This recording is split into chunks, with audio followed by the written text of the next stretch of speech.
네, 더불어민주당 윤호중 의원입니다. 오늘 저는 4.10 총선 민의를 수렴하기 위한 원포인트 개헌을 제안하기 위해서 이렇게 왔습니다. 준비된 이 회견문을 낭독해 드리겠습니다. 안녕하십니까. 더불어민주당 경기 구리시 국회의원 윤호중입니다. 윤석열 대통령 취임 2주년 기자회견을 많은 국민들은 기대감을 가지고 지켜봤습니다. 불과 한 달 전 22대 총선에서 국민으로부터 심판받은 윤 대통령이 선거에 표출된 민의를 최소한은 담아낼 것이라는 기대가 있었기 때문입니다. 이재명 대표와의 첫 영수회담도 있었기에 대통령이 그래도 조금은 바뀌지 않았을까 하는 일말의 기대도 있었습니다. 그러나 바뀐 건 없었습니다. 윤석열 대통령은 민심과 역행하는 반민심 회견을 통해 스스로 국민을 두려워하지 않는 대통령이라는 사실을 다시 한번 확인시켜 주었습니다.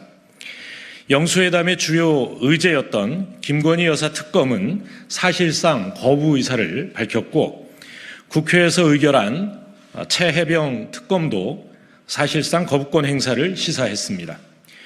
국정기조의 전환과 관련해서도 성찰이나 변화는커녕 오히려 일관성을 유지하겠다라고 선포했습니다.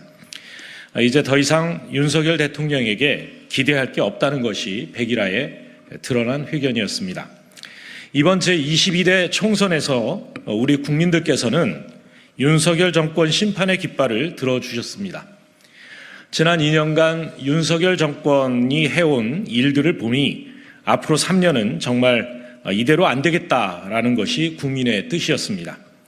더불어민주당과 진보 진영이 윤석열 정권의 실정을 바로잡고 대한민국을 올바른 방향으로 이끌어달라는 호소와 분노가 동시에 담긴 선거였습니다. 그럼에도 불구하고 윤석열 대통령은 바뀌지 않고 있습니다. 지난 2년 윤석열 대통령은 삼권 분립의 헌정 질서를 유린하며 권한을 과도하게 남용해 왔습니다. 국회 의결을 받은 야당 추천 방송통신위원회 상임위원 후보자를 7개월 넘도록 제거하지 않아 후보자가 결국 자진 사퇴하는 길로 내몰았습니다.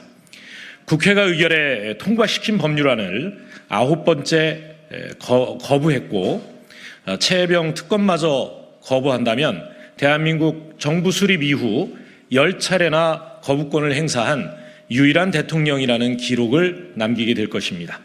이 기록은 윤석열 대통령에 의해 또 경신될 것입니다. 국회에서 의결에 통과된 법률안에 대한 대통령의 거부권은 어디까지나 헌법 수호를 위한 헌법적 장치로서 행사되어야 합니다. 가족이나 측근 수호를 위한 사적 행사여서는 안 되는 것입니다. 국민으로부터 권력을 위임받은 대통령이 국회를 무시하고 삼권 분립의 헌정 질서를 파괴하면서 남용되고 있는 이 무소불위의 대통령 권한, 이제 제한되어야 합니다. 대통령의 당적 이탈도 제도화되어야 합니다. 대통령이 여당 당적을 가지고 있다 보니 민생 현안이나 국가적 대사, 미래를 챙기는 국정보다는 대통령의 지지 세력과 자당의 이익, 그리고 야당을 반대하기 위한 반대의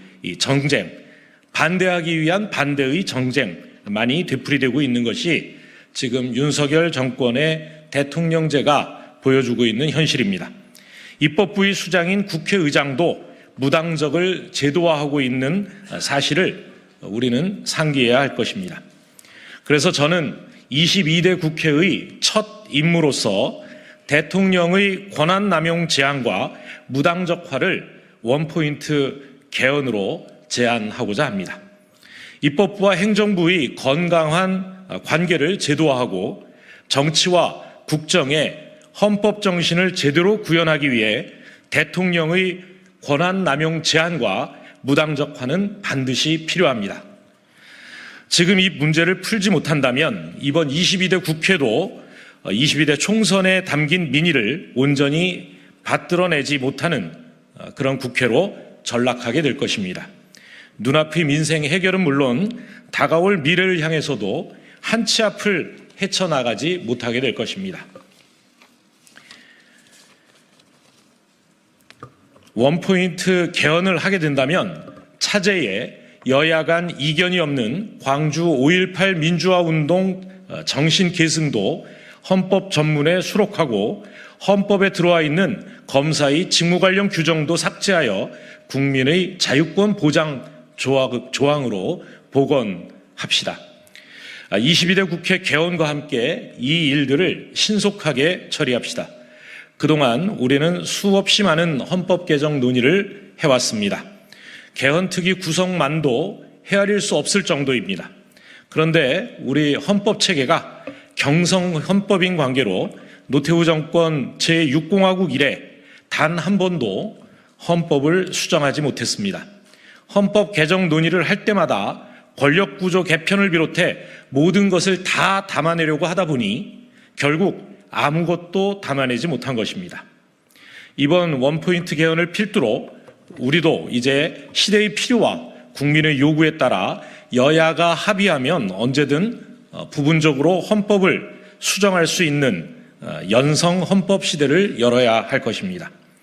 우리가 당장 제7공화국으로 가는 전면적 개헌을 이뤄내기 어렵다면 수정 6공화국 헌법으로의 원포인트 개헌을 통해 시대와 국민의 요구에 응답해야 할 것입니다. 이것이 민주주의 발전에 더 온당한 길이고 국민의 뜻을 더 바르고 빠르게 수용하는 길이라고 생각합니다. 이제 22대 국회 개원이 얼마 남지 않았습니다. 총선 민의를 충실히 담아내는 그런 국회, 또 헌법 정신이 제대로 지켜지는 이 민주주의 토양이 비옥해지는 그런 국회, 더 나은 자유와 경제 발전을 이루는 나라, 또 국민의 삶이 나날이 행복해지는 대한민국을 만들어 나가는데 국회가 앞장서야 할 것입니다. 그 첫걸음은 바로 원포인트 개헌입니다. 22대 국회를 만들어주신 국민 여러분의 뜻을 국회가 반드시 받들어 나가겠습니다. 감사합니다.